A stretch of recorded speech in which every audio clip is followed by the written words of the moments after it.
Is this working? Yeah, okay. Well, yeah, first of all, thanks so much for the invitation to give this talk, to be here for this week. It's great to be here. Is it okay standing on this side? Should be fine. Okay, yeah, so, and well, of course, thanks everyone to attend this talk. So I'll talk about basically the connection of fundamental particle and nuclear physics and quantum computing, and how we can potentially use this new emerging tools to learn more really about the fundamental questions about the universe in general. Sorry. Yes. Okay. All right. So let's start sort of with a very big picture of what we're trying to do. And so if we look around us right here, or even basically the same thing if you look to the galaxies right in the sky, then the fundamental question right that we may have is, what is sort of everything really made of at its most fundamental level, right? With the fundamental particles and sort of the interactions, and trying to understand how everything that we see and observe arises from these sort of fundamental principles.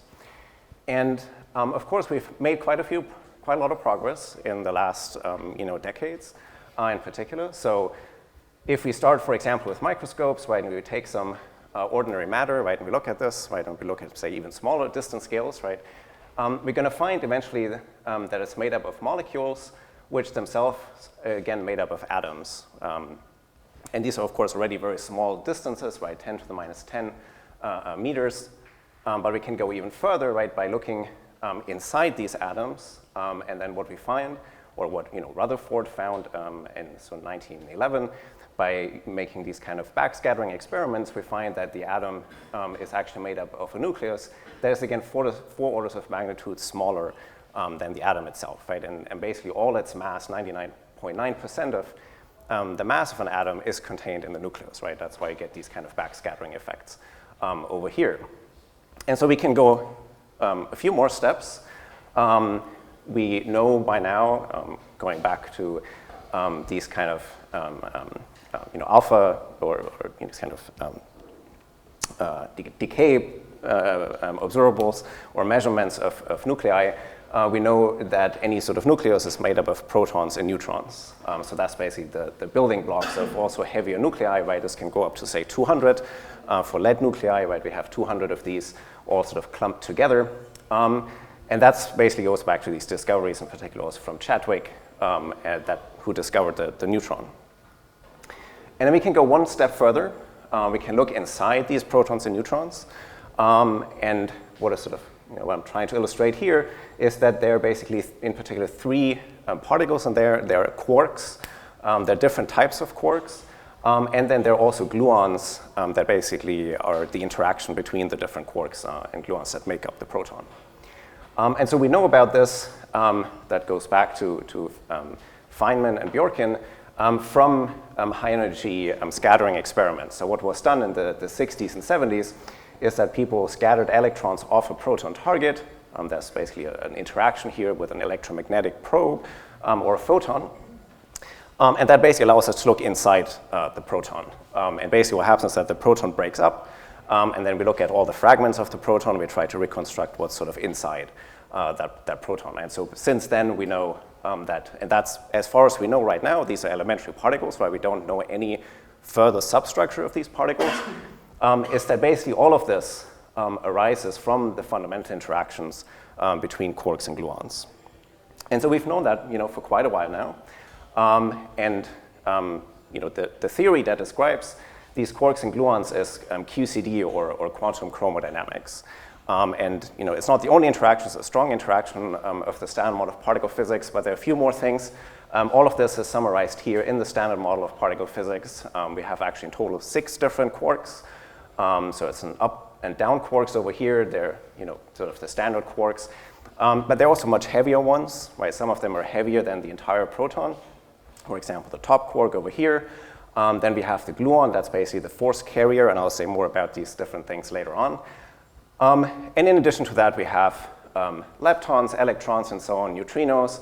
We have electroweak gauge bosons, and since the LHC, we also know that there's a Higgs particle that's primarily responsible for mass generation and things like that.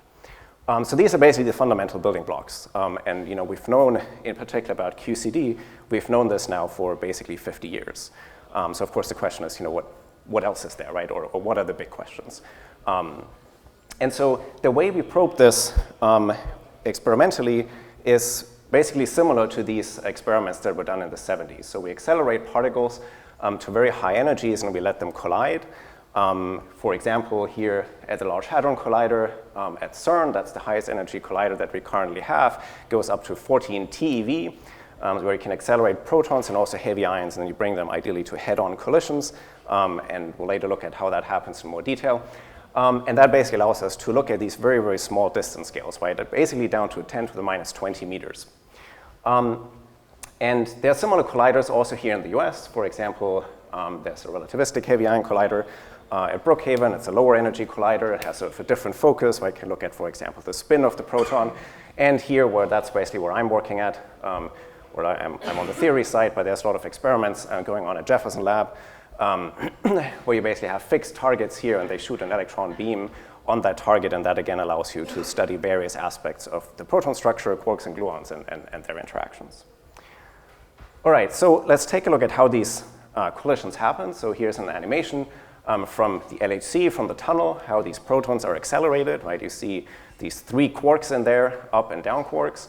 And so you accelerate them to very high energies, and then you bring them to collisions at several of these interaction points. You see protons coming from the left and right. And then they scatter, or they collide. And so because you have very high energies, you actually produce a lot of particles in these collisions. And they basically then are detected, or the detector is lighting up in different areas, detecting different particle species that are produced here. And so one of the kind of striking features, right, if you look at this, is that the particles are not really, for example, symmetrically distributed in the detector, right? Instead, what you find is sort of these very localized distributions of energy, right, that you see here. And these are generally referred to as jets. So you see there's these kind of cones drawn around it, right? That's just a drawing. But these are actually deposits of energy in the detector. And you see in particular 2 of those, right? Sort of going more or less back to back, right? And so that is basically what we have sort of as the most direct probe of these quarks and gluons, right? That are basically in the proton. And if we can't really observe them directly in nature, right? They're at very small distance scales. We cannot build a detector to see them directly. But what we can do is basically look at its sort of decay product. So what happens here is that you produce a very energetic quark or a very energetic gluon perpendicular to the beam direction. And then what happens is that it emits a lot of radiation, basically almost collinear to its initial direction in which it was produced, right? So you, for example, produce a gluon here. That's always this curly line. And then that emits a lot of radiation because it has so much energy. And it kind of decays, into eventually hadrons that we measure. And these jets are basically sort of the most direct way we can observe these quarks and gluons in experiment. They're, of course, very short-lived, right? And so we only are basically able to look at the decay products, and that's sort of the experimental signature. But it's in some sense, it's the most direct way, that we can actually see a very clear signal and signature of these quarks and gluons and how they interact. And ideally, that's what we would like to describe from the theory side. Before going to the theory side, let me also mention there's a new collider that will be built. It will not scatter protons and protons. That's a bit more difficult always. But it's an asymmetric collider where you're accelerating electrons and protons, and you have those scatter. So kind of similar to the 60s and 70s experiments, from Bjorken and back with Feynman's days. And that's really the only new collider that we'll probably see in the foreseeable future. That's a project that will be built also at Brookhaven. The electron-ion collider is a multi-billion-dollar project. And it's sort of the main nuclear physics experiment and particle physics experiment that we'll see in the near future. And it's going to be built to understand really various sort of emergent aspects of these quarks and gluons, right? We start at the fundamental level with quarks and gluons, but then what we actually observe are protons. There's all kinds of new physics that we're interested in and so on, and imaging the proton. And this new experiment with all its new technology will really give us a lot of interesting new insights. And so now, of course, there's the question, how can we actually describe this from the theory? And so, of course, what we should start with is the Lagrangian of QCD. So I just wrote it out here in this one line. So basically all of it goes back to this one line, the theory of strong interaction between quarks and gluons. Let me just point out maybe a few minor things in this Lagrangian. So there are fermion fields here. So these are basically the quarks. And then we have gluon fields. They're this, this written as this letter A mu. And it's a non-abelian gauge theory. What that means is that these terms over here on the right-hand side, the details are not too important, contain also gluon self-interaction vertices. So that's very different than when you think about quantum electrodynamics, right? It's where you have photons and electrons. These photons don't interact directly with themselves, but the gluons do. And that's because you have these self-interaction vertices over here. So what that basically means is this term tells us quarks and gluon can interact, and this term tells us gluons can also interact just with themselves. And these are the fundamental building blocks, right? And ideally what we like to do is take that and describe properties of protons, neutrons, and all the way up to heavy nuclei. And so as it turns out, and that will basically dictate sort of what kind of computational approach we need to use, this directly leads to a very important sort of characteristic or defining feature of QCD, which is that the strong coupling constant, so that tells us how strongly these quarks and gluons generally are going to interact with each other, that interaction strength actually decreases as we go to higher energies. So that's illustrated here on this plot on the right side. So what you see here is the interaction strength, alpha S, plotted over more than 3 orders in magnitude. And in terms of energy, so it's written as Q, but that's really just the energy. So if we go to very high energies, right, what you can see from that plot, we're in a region that's called asymptotic freedom, and that means these quarks and gluons are going to interact weakly with each other, right? That discovery basically is what has led to the Nobel Prize in 2004. So if we were at very high energies, right, that's great. So if we're the Large Hadron Collider, right, we have very high energy, right, produce so many particles, then we can kind of hope that we're somewhere in this regime over here, right, where the theory is weakly coupled, and that makes calculations, more tractable or easier, right? But there's also this region here on the left, right? So if we go to low energies, right, if we go several orders down in energy, then the theory suddenly starts to behave as a strongly coupled theory, right? So alpha S becomes very large, and then quarks and gluons are going to interact strongly with each other. And that's the region of confinement, right, where we have basically that these quarks and gluons are not actually observed as free particles, right, that we would have over here, but they're always bound in these sort of composite states, right, like hadrons, where they're always sort of forced to be together in groups. And that's referred to as generally confinement. And so if you want to describe scattering experiments like those at the Large Hadron Collider, then we're at very high energy, so in that sense we're over here.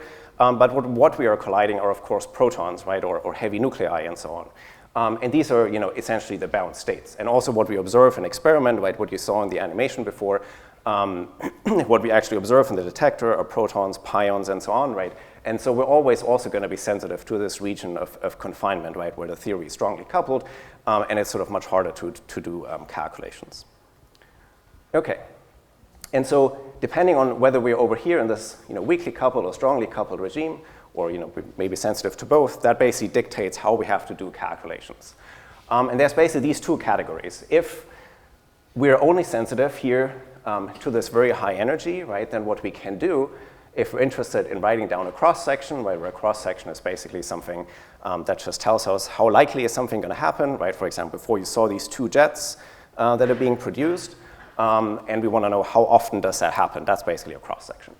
And if you want to write, if you want to write down a cross-section, if you want to calculate it theoretically, then if alpha S is sufficiently small, we can write down this kind of power expansion of the cross-section. So we start with a leading order term.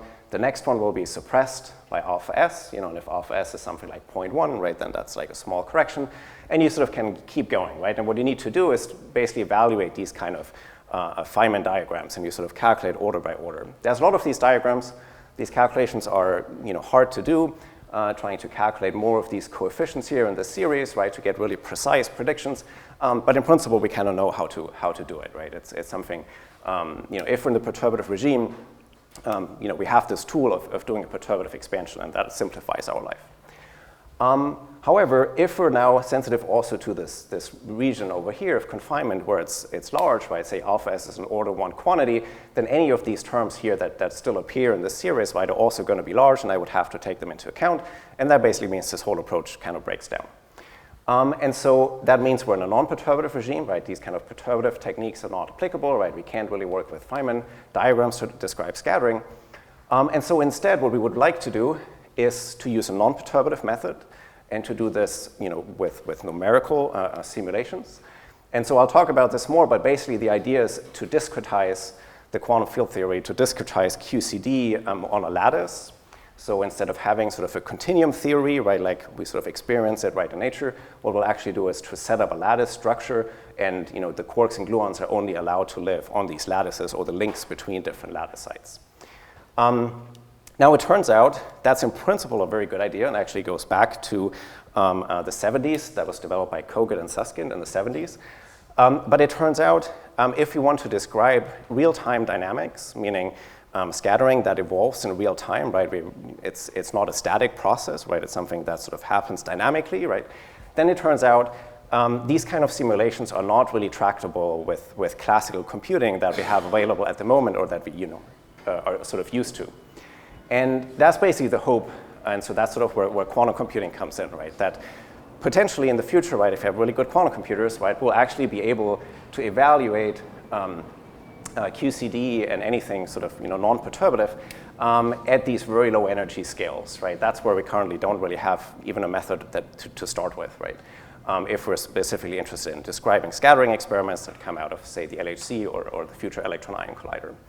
And that's sort of the main connection, right? We have tools over here in the high energy region, but in the low energy regime, we're currently struggling. We don't really have any sort of approach to deal with this, to really describe the processes that we're interested in. All right, so here's the outline of my talk. I'll first talk a bit more about quantum computing, how it fits into aspects of fundamental physics. Then I'll talk about what exactly we need, right, to actually do eventually simulations of scattering experiments. Of course, at the moment, right, quantum computers are still noisy. I'll talk more about the current status in a moment, but that's sort of the goal, right, that we have in mind. And toward the end, I'll talk a bit about modeling QCD, with things that we can do right now, and actually learn interesting aspects of these kind of confining theories like QCD. Okay, so first, let me come back to these two types of computational approaches. Right, this is basically what I mentioned before, and I just wanted to briefly say sort of what the status of this is. So if we have these kind of events here at the LHC, then there's a lot of questions we can ask about it. So very sort of, one would think sort of simple question is, how often do you produce these kind of jet-like structures, and what's sort of their energy distribution, okay? And that's what, for example, has been measured here by the LHC. It's a cross-section that drops off over many orders in magnitude as you go to higher energies, right? It's less likely you produce jets with very high energy, and as span several orders in magnitude. And so what people have done in the recent years is to actually calculate this type of cross-section here up to next to leading order, meaning they know now all three coefficients over here. And you can see here some comparison. This is from a 2019 calculation. So one of the reasons, so that's the current status. The other reason why I wanted to mention this is that even though in principle we know how to do these calculations, they can still be really hard, right? We know the theory already for 50 years, and we're only able to calculate two of these, or three of these coefficients here, right? The first one here was calculated in 1990. The other one was basically calculated 30 years later. Right? So it really took a lot of effort from the entire community to build a framework to do these calculations, right? So also, this is of course really hard. And also the other reason I wanted to bring it up is, often people are sort of concerned about quantum computing, that it's currently cannot really deliver like real world applications, right? And that maybe we have to wait a little bit. And so, we've been waiting for 50 years, right, to sort of do these kind of calculations. So in the fundamental physics community, right, we're sort of, familiar with being patient and having to wait, right, till we get these kind of results. So having to wait is not, too much of a concern potentially. And there's a lot of interesting things we can do at the moment. All right, so now the question is, this is sort of the perturbative regime. How do we actually go to the non-perturbative regime? So I mentioned before, right, we want to discretize everything on kind of a spatial lattice. where the quarks are basically only here on the edges, where the lattice lines intersect, and the gluons, right, that we before had these like curly lines, they're always on the links between different lattice sites. And so ideally, what we would like to compute is shown here on the left. We would basically want to start with some initial state, right? Think of a scattering state, say the protons coming in. Then we time evolve them, with a, say, QCD Hamiltonian here from some initial time to a final time, TF. And then we look at, some overlap with a final state, XF, right? That's ideally what we would like to compute. If we could do that, right, we could directly describe scattering experiments. And so it turns out that's really hard, with classical computing. And so what people have done over the last decades is to basically rewrite this expression in terms of a path integral. So that's like Feynman's path integral, to quantum mechanics, where you integrate over, all allowed paths, and they're weighted by this phase factor here. And so what you notice is that here in the exponential, there's an imaginary number, right? There's an I up there. And that basically means if I want to evolve something in real time, this function is going to oscillate, very rapidly. And I actually have problems evaluating this integral, right? I cannot reduce the noise enough that I can get a signal out. That's referred to generally as a sign problem, and that's why we can't really do calculations that evolve in real time. So what people have done instead is to rotate to imaginary time, right? And so if you rotate t to I times the t, right, then that basically converts this imaginary unit into a minus sign, right? And that basically means you get an exponential suppression. Of course, the question is, why is it useful to have imaginary time?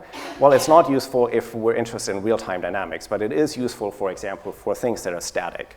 So if we're interested, for example, in the masses of hadrons, right, and other aspects that don't change over time, right, then that works, right? We can work with imaginary time evolution. We can use a path integral formulation.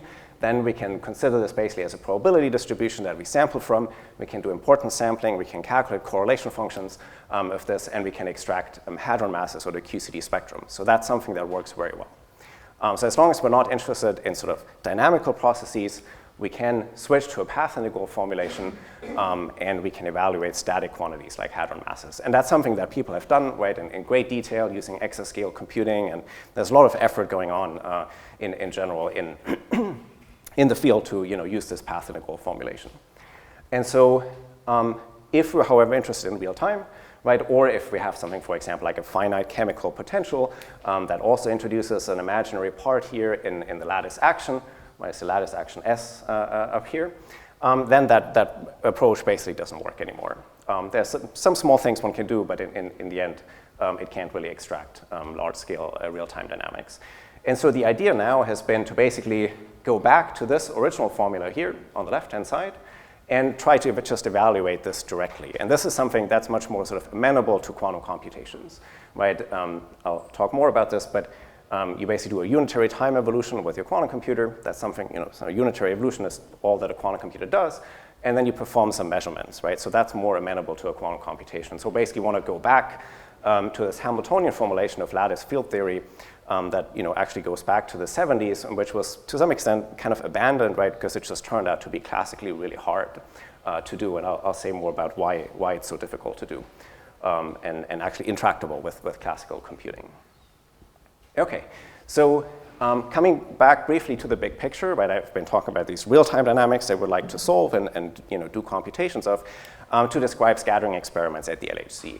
And there's a lot of reasons why we would want to do that and why you want to know that for fundamental physics. The first one, of course, is we want to understand how these emergent properties of protons and neutrons arise in heavy nuclei. Where does exactly the proton spin come from, and the mass, and its quantum correlations and all that, right? So that's something where we eventually need real-time dynamics. But there's a whole lot of other things where that's also relevant. For example, if you think about neutron stars, right? And I mean, in the end, nuclear matter is described also by quarks and gluons, right? We want to know, for example, the equation of state, right? Then also we basically need these kind of, computations where we're currently struggling with sign problems, right? So if we want to describe the physics of neutron stars, quark-ionic matter, and things like that, right, we need to know that. Same goes for cosmology, or for example, the QCD phase diagram.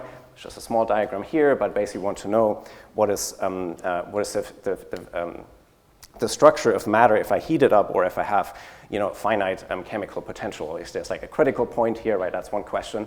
And at the moment, one can do calculations for this at finite temperature, but we can't really do a whole lot at finite chemical potential. So also for that, we're currently struggling with, right? Same as for properties of heavy nuclei. There's all kinds of questions one can ask. And of course, right, the better we understand QCD, the better we can describe scattering processes, the more likely we'll actually be able to also find physics, that potentially goes beyond the standard model of particle physics, right? If you want to see deviations, right, from what you measure in experiment, and a theory calculations that can give you indications, of physics beyond the standard model. So this question sort of computability, right, of what we can really solve at the moment is really very closely related to all these fundamental big questions, right, that we currently have in elementary particle physics. And if we can solve that problem, it would really have huge implications and kind of be a game changer and address some of the most challenging, outstanding questions, that we've been struggling with, even though we know the theory for 50 years, right? All of this is basically, to a large extent, unanswered. Okay, so now coming to quantum computing, why we think that might be a good idea. There's several reasons for that. One is, as I already hinted at, right, the problem that we're interested in, fundamental physics, just fits really perfectly for quantum computations. But also more generally, right, at the moment, we're basically making use of classical computing.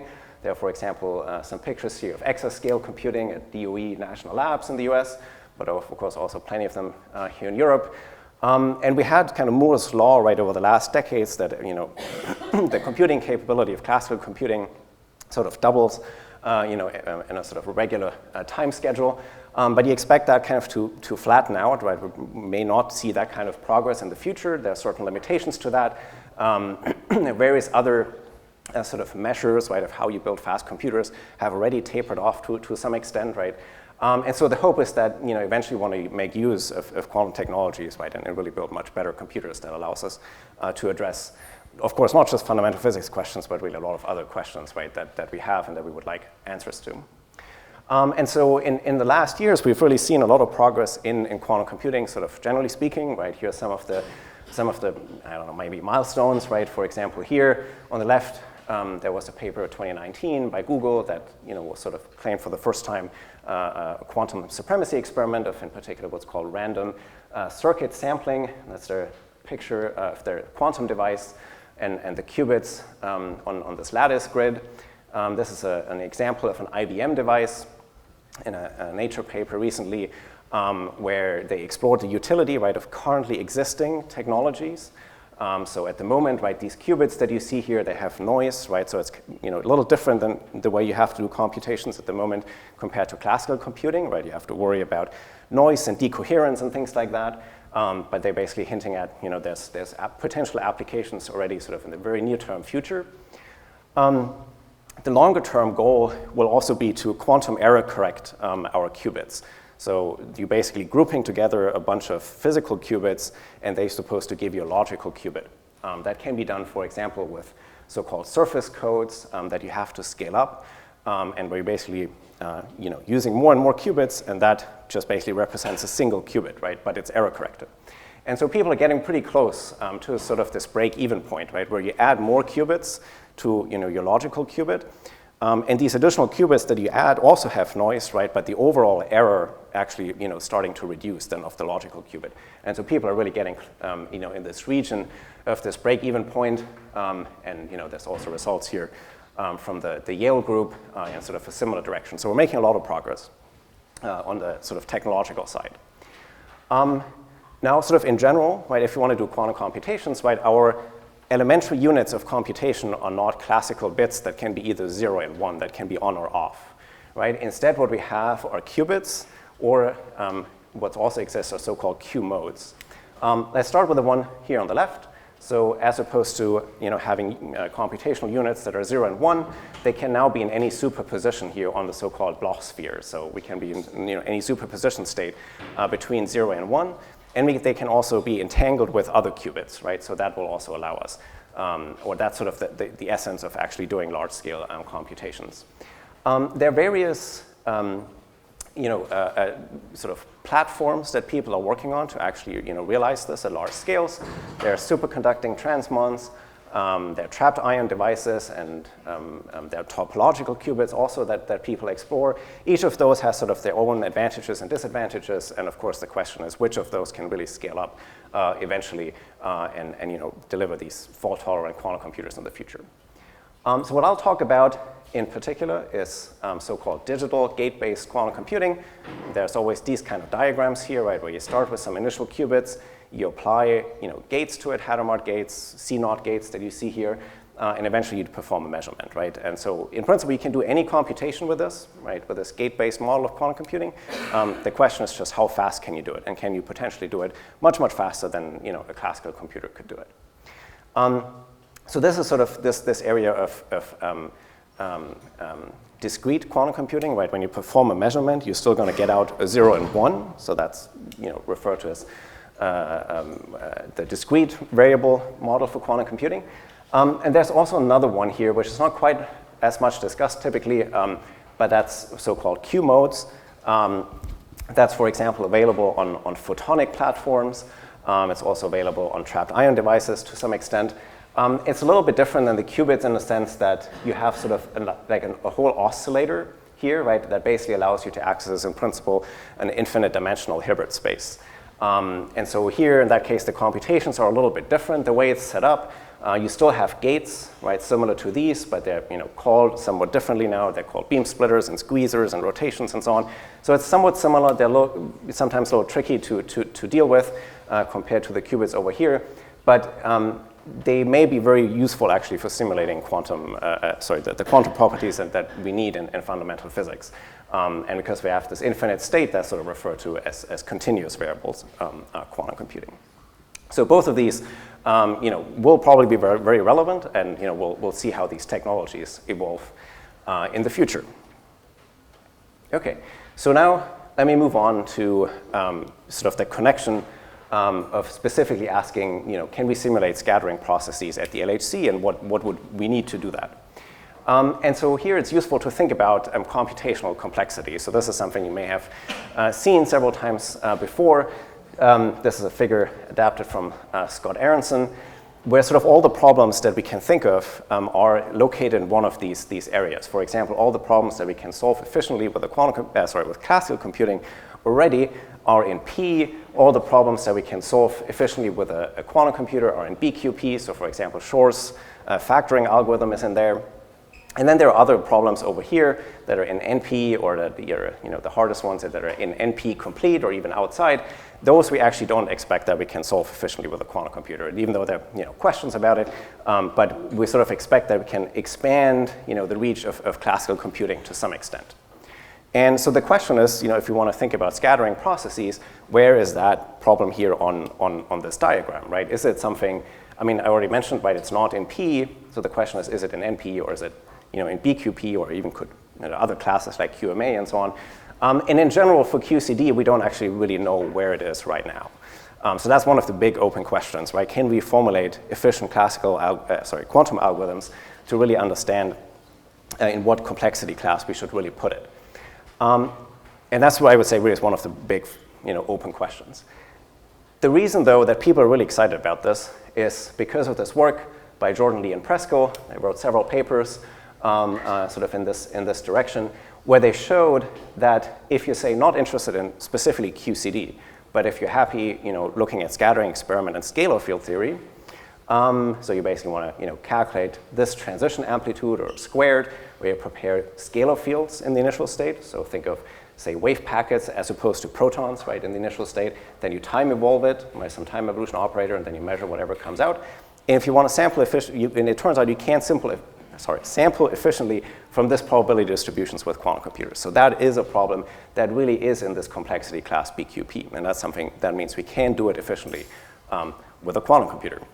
And so, of course, then one of the big challenges for the community is to understand, does this also work for the standard model of particle physics? And that, to some extent, is still an open question, or that is an open question, which I think is really exciting, right? There's really a lot of open questions that we need to try to understand.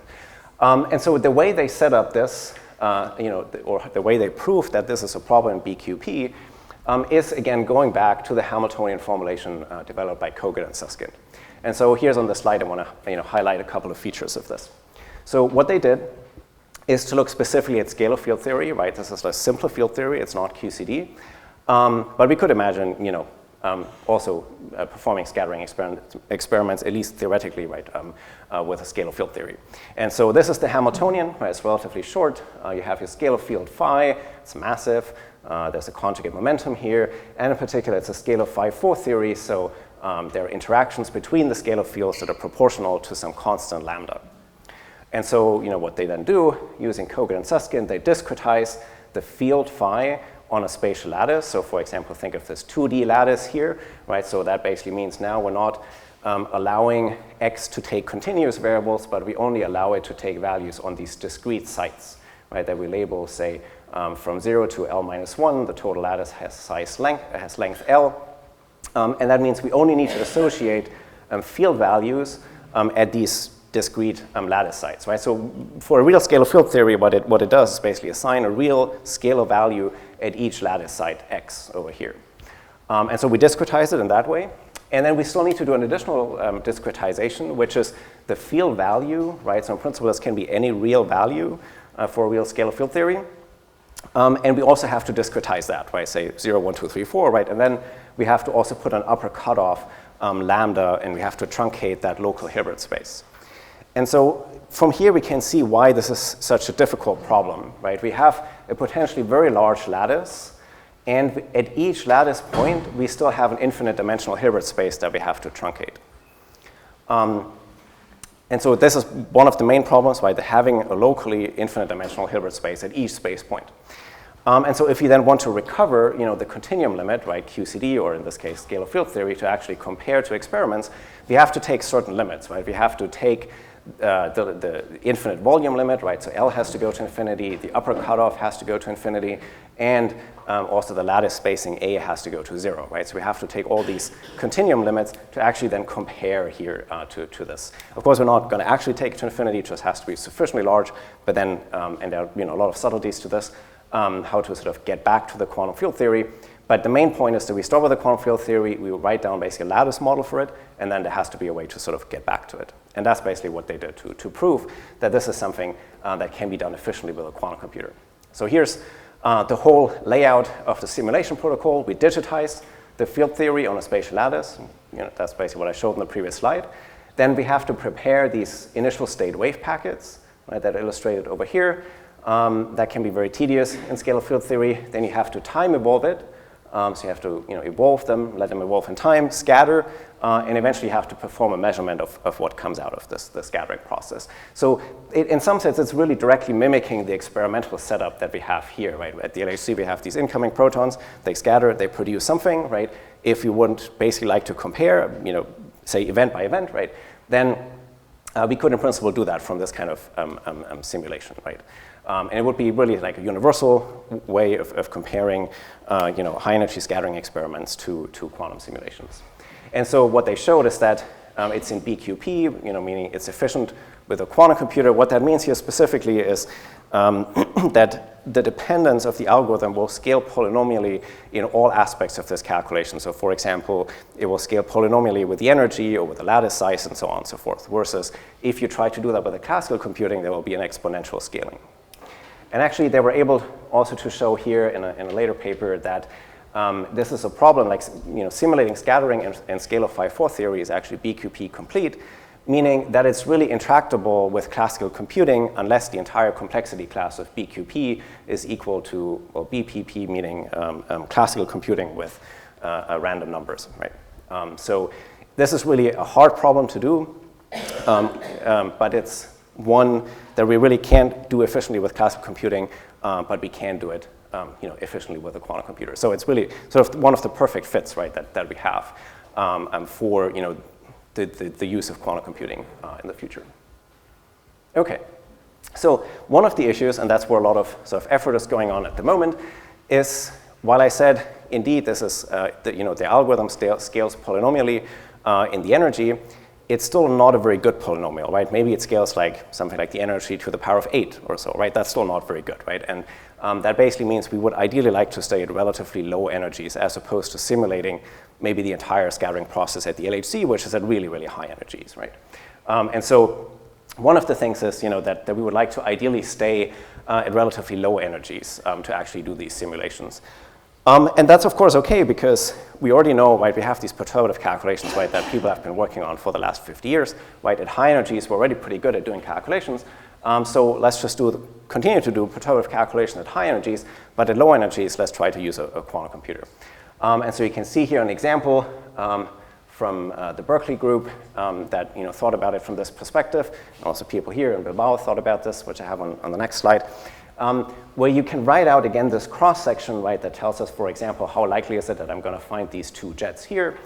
I can write that in basically this kind of product form, where part of it I can calculate perturbatively, right, so with the methods that we're sort of used to. And then the lowest energy components, which is called a soft function, that's something we can then try to compute with a quantum computer. That's the lowest energy component, right, of these cross sections. And so as opposed to calculating the whole thing, the whole scattering process, let's just focus first on the very low energy components.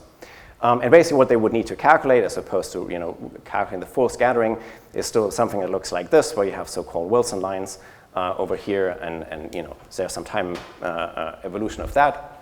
So still something that requires you to simulate real time, but it's adapted to sort of the potential problems or the limitations that we expect to see with quantum computing in the future. And so in that sense, it really fits quite well, right, with with what we have, sort of the.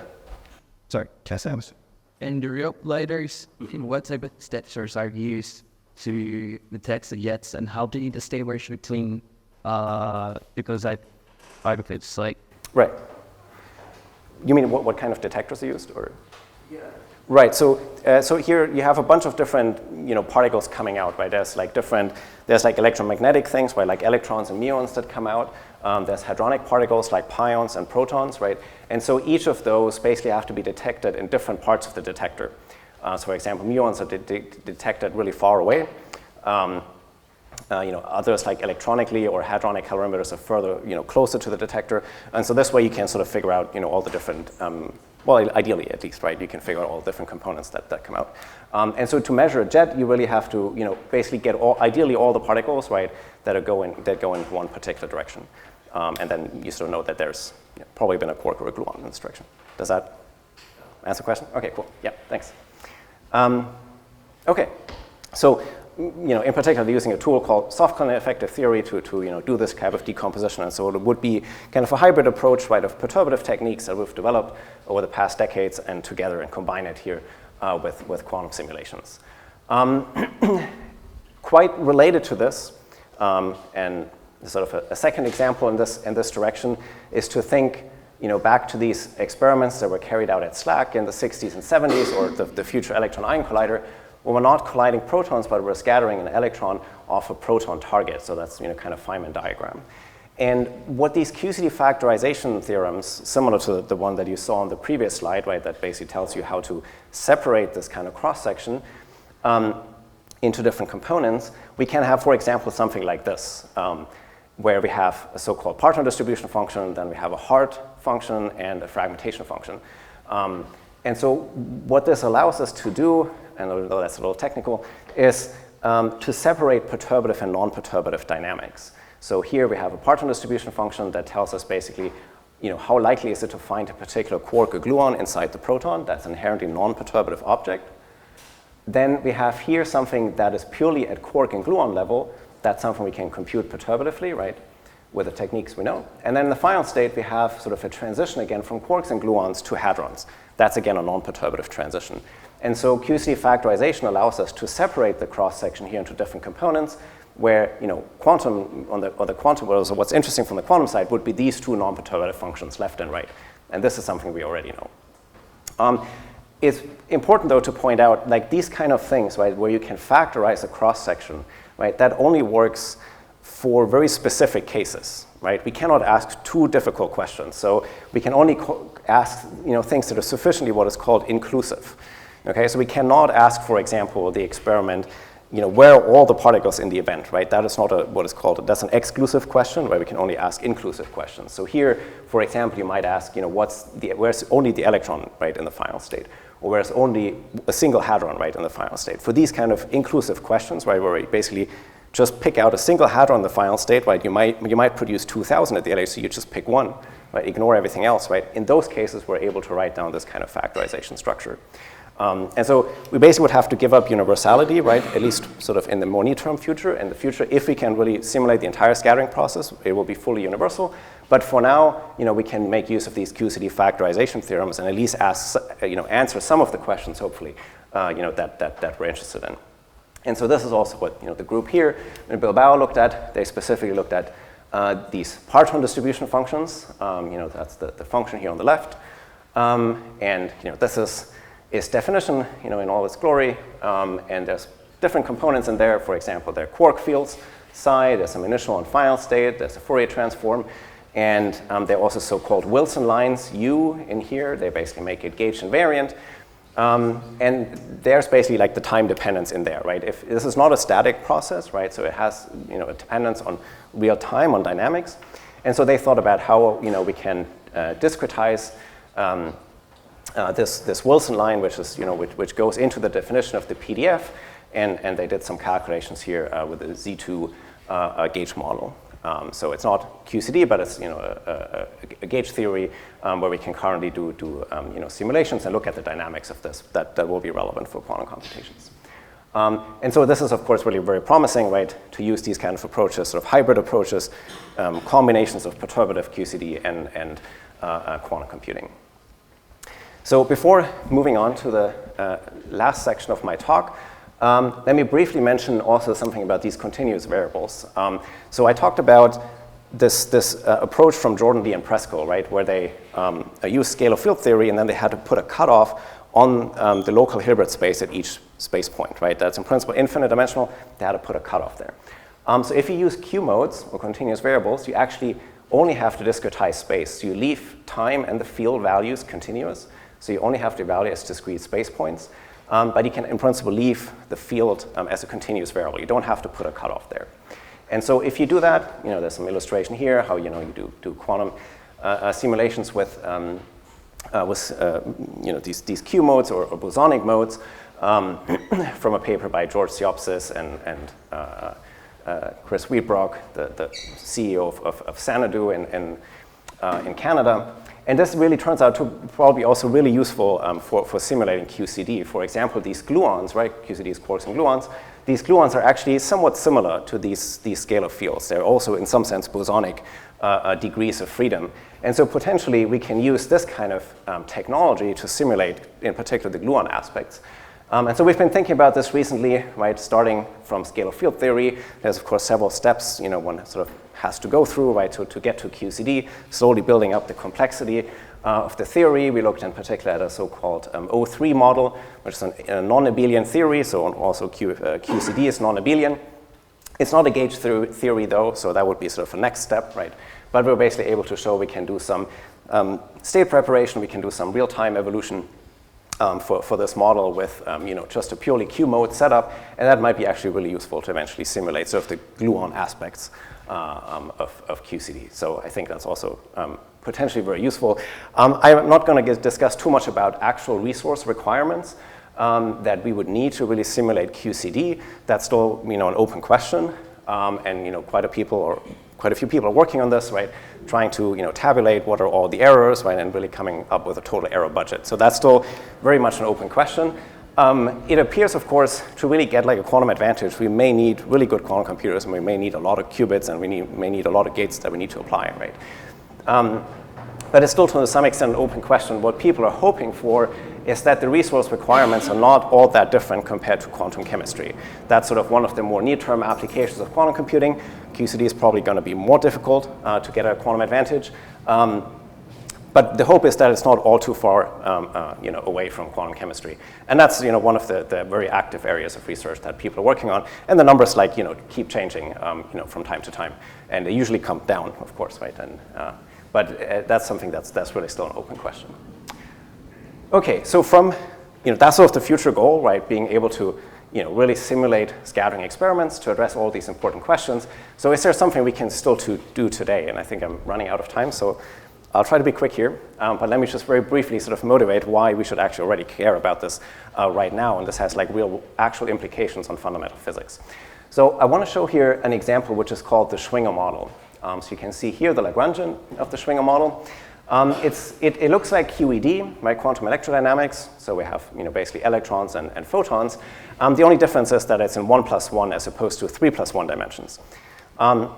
And so in this case, right, as opposed to being weakly coupled at large distances, you actually have a sort of confining potential. If you pull these fermions further apart in 1 dimensions, then the potential actually rises linearly with the distance. So I would put it so what is called a confining potential.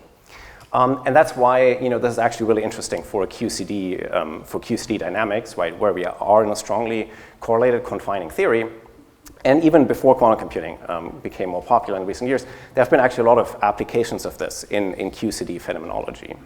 And so the reason for that is illustrated here is if you think of two quarks, and in this theory it would be two electrons, and they're connected by some electric field. And if you pull them apart further and further, right, at some point the string in between is going to break, and you just create another fermion-antifermion pair that are then form these bound states or meson states that move away from each other with a certain velocity, right? So you basically have energy here in the string, and once it breaks, it turns into kinetic energy, and these mesons move away from each other. Okay. And that's sort of like a nice picture in QCD, right? But it's actually what is being used, right? If we ask these two exclusive questions are not inclusive enough, right, then that's basically all we can do. So at the moment, Pythia, for example, is an event generator that simulates these kind of collisions at the LHC. They rely exactly on this type of string breaking mechanism, and that's basically how they use it in these actual simulations here. And so, well, the nice thing is now we can have basically a model of QCD that can simulate these type of processes, and we can look at the real-time dynamics of them. And I'm not going to go into too much details, just very briefly, right? And this is a little different than the scalar field theory setup. Still, we have, this is now one-dimensional lattice here. Here you can see the Hamiltonian. We again discretize, space. We have fermionic degrees of freedom. These are represented here by the sigma plus and minuses, so they can create and annihilate fermions. And then they're connected here with additional L operator here in the middle. What that does is basically is that it always generates the correct physical configuration. So for example, here, this is like an empty lattice site. And what this term, for example, could do, it creates an E plus E minus pair here, and then it also creates the correct gauge link, between these lattice sites. So that would be an electric field in this case. And so, there are more details to the Hamiltonian, but mostly, that's the main aspect. And then, what we want to do is put that in an exponential and allow us to do unitary time evolution. And so, what we can then study on the lattice is exactly this type of picture, right? Where we start with a string here. There's two, charges, E plus E minus, and there's a gauge link in between. And if we let this evolve in time, it will break apart, and these fermions eventually move away from each other with a certain velocity. And we can simulate this. This is not with a quantum computer, but I have a quantum simulation also for something for the Schwinger model in just a moment, where we basically measure the presence here of this string by looking at the electric field value. So there's no electric field up here and below, but there's something here in the middle. So that's here at time equals 0. That's the blue area where we have the string. And then if you wait for a little bit, right, you see the string basically falls apart, like here, and then you basically create these meson states that move away from each other at a certain velocity, right? And that's really very analogous to what we actually use in simulations nowadays at the LHC. And so now one can start to ask, interesting questions. For example, what we were interested in is what happens if, we put this in some kind of medium, right? So, some more technical aspects, but if you not just have an evolution of this string in vacuum, but you have, say, a thermal medium, right, that can sort of shuffle things around and change the dynamics, right, then what happens here is that, the string breaking is actually delayed. That's one of the things we found, right? And it's mostly due to dissipation to the environment. Then, the energy disappears, and, you sort of slow down this entire effect. And if you wait for a sufficiently long time, things actually thermalize. So that's also something that can happen. And one can quantify this more, that there's really a delay of the string breaking. And that's actually something that people are using nowadays in phenomenology. They have a time dependence of the string breaking process built into Pythia to simulate collective phenomena, and that exactly is something that we can simulate now, and potentially, even though it's not QCD, but we can potentially already here gain new insights and think about how this changes. Another example here by the group at Brookhaven that also looked at the Schwinger model is thinking about spin correlations. So here they're looking specifically at so-called lambda baryons. They can be measured experimentally, where you can measure the spin, so it's one particular type of hadron. And then the Schwinger model doesn't allow for spin in 1+1 dimensions. So in this case, they basically mimic that by increasing the number of flavors to 4.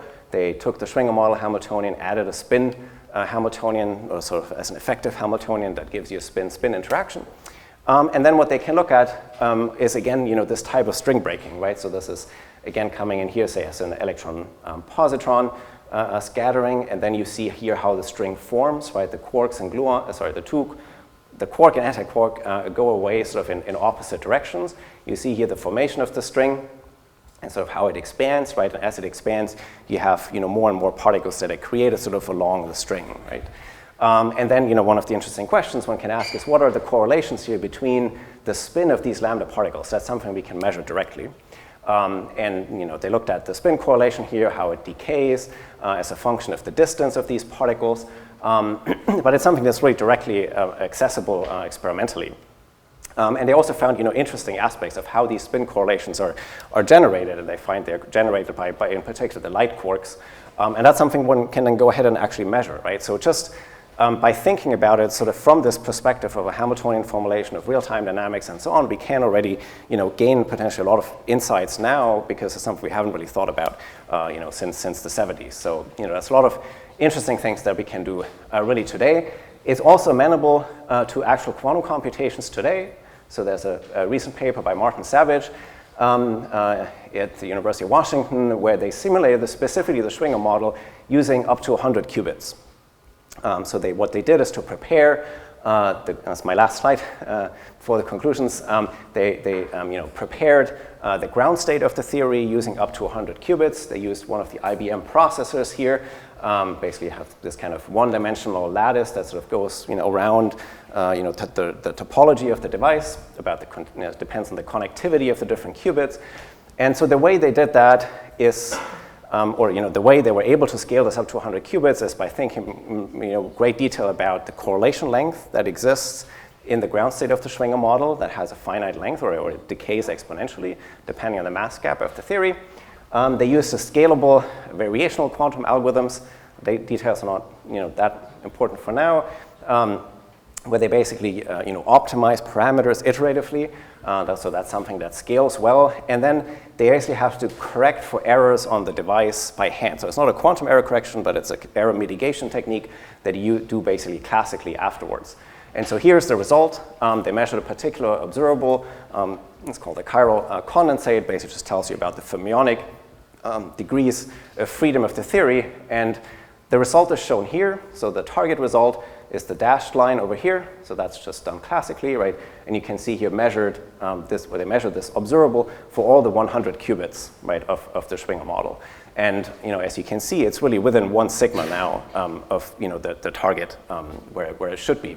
So these are really exciting results, right? That we can do these kind of large-scale computations now, right? One of course has to think carefully about how to do this. But I think also the other interesting aspect here is that they use up to 800 so-called C0 gates that give you basically something like entanglement.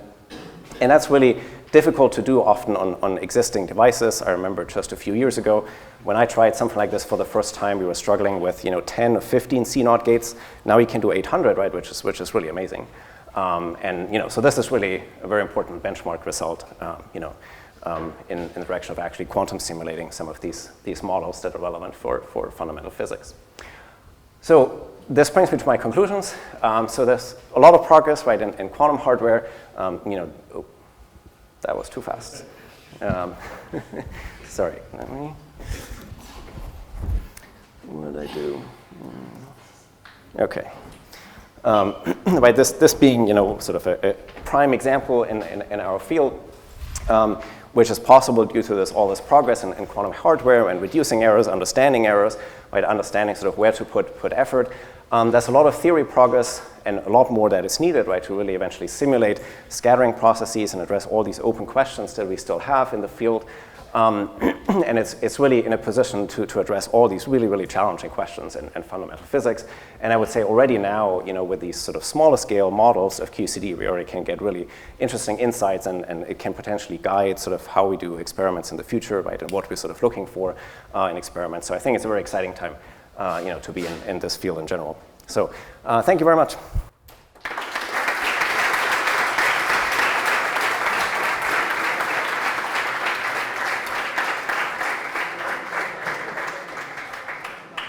I could believe it is a nice here overview. We have something for questions, and then you the piece where you have in the 6 months and 3 billions. But isn't so. But now we don't think that really. And there's a shot in here. You want to choose one. How you do what feels do you that? Yeah. He was the student. I feel like they were keeping on bad boards and she lately. We sounds laughing, we'll see. We should say it wasn't really like I'm asking you. Right. So at the moment, this is like a strawberry fields simulation with particular cutoff and whatnot. I mean, in principle, one could simulate this with like photonic devices or like some trapped ion sort of collective, oscillations of these ions. That's sort of the two things that might be most suitable, or at least that I'm aware of. Of course, it's pretty difficult to simulate even a few lattice sites with the O3 model because of its non-abelian nature. So maybe an O2 is also easier to think about. Yeah, but it's sort of one step in the direction of ideally pushing this eventually to QCD. And I was coming out in the map box. You mentioned enough should like in secrets and then experiments that happen even in the States. But by years, experiments have been very used. To me, in a very physics and I maps, and they would be more than the one in the US and it map the job. There is a variety of last ones and again in the European way taking the first steps. Right. No, that's a very good point. It's definitely been a more US-centric overview. That's certainly a very, very valid point. Thank you. Yeah. So, so I have a really innate question. Because actually that one that you're going to do that in line here. So, and I know that it is an element question, and therefore I like to let you know of us. Imagine that tomorrow or in 1 year we are going to be in the quantum computer that all of our phones say it is unlimited. So how far or how much work would there be less to the available simulation? What are the some of the first calculations about to boost it on the computer or when does need or does one need amass the right numbers? So it's probably not going to be the very first applications of once you have fault-tolerant quantum computers. Like people are thinking about this. So again, more US-centric. But so for example, the Fermilab group thinks that there are some thermal expectation values that sort of might be relatively near term, right? So you can look specifically for questions, right? Whether it's the most interesting question or not, but you can, like if your goal is to simulate something, with a quantum computer and do it better than a classical computer, you can look for questions specifically, right? Where you're most likely to get an answer, right? As fast as possible. But I would say there's generally a lot of questions still about how to really efficiently formulate these algorithms. There's a lot of especially in these like non-abelian and gauge theories and all that, right? There's a lot of open questions how to like bring down the cost and also really to sort of get a total error budget, right? So one of the things that I only briefly mentioned is taking all these limits, right? You need to take sufficiently small lattice spacing, you need to take a sufficiently large a lattice and so on, right?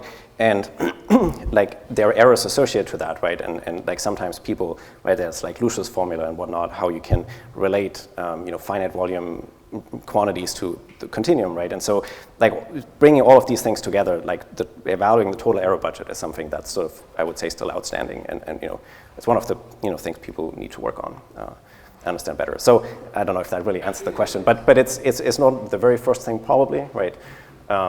There's also like, of course, quantum sensing and all these things which are possibly more near term, right, than this. But it's definitely, what I would say is it's for the questions that we have, it seems to be the tool to actually do this. So in that sense, I think it's very important to explore this already right now. years ago, that vi så results on the phenomenal value of this as a minus going hard at the same house. And that explanation was only allowed for because in the pair of the more actually like in the eye for making them out for that particles thing back the three may would have evolved and see those are time states. Besides it, intensely would be because of the also application of any planet in the partly in the you get after this immediate onto the come down. There's people in the morning was at the moment all be true like. Yeah. So in our approach, the way we set it up, that was mostly motivated by sort of these open constant dynamics. We basically just have these two. But you can set it up differently by, especially here, you can get rid of the gauge field and replace it, by purely fermions. Then you can simulate also much larger lattices, and then, people show that you can, generate 3 or 4 mesons. They're going to be produced. I mean, it's quite unlikely, right, that it splits into 3. So the number of those is going to be very small. So you would have to, look at much larger lattices. So what you can do with tensor networks is usually to go, increase this by a factor 10 or so, at least, and then you're more likely to find these kind of states. So it's definitely possible, but it definitely depends on the lattice. And right here you see also it hits the lattice already here, right? So there's only that much one can do right now, and that's why we need quantum computers, right? But yeah, in principle, one can already simulate some 3 and maybe 4 mesons that are being produced. Question that in cognizing that whenever in the CERN analysis finding out that I did that it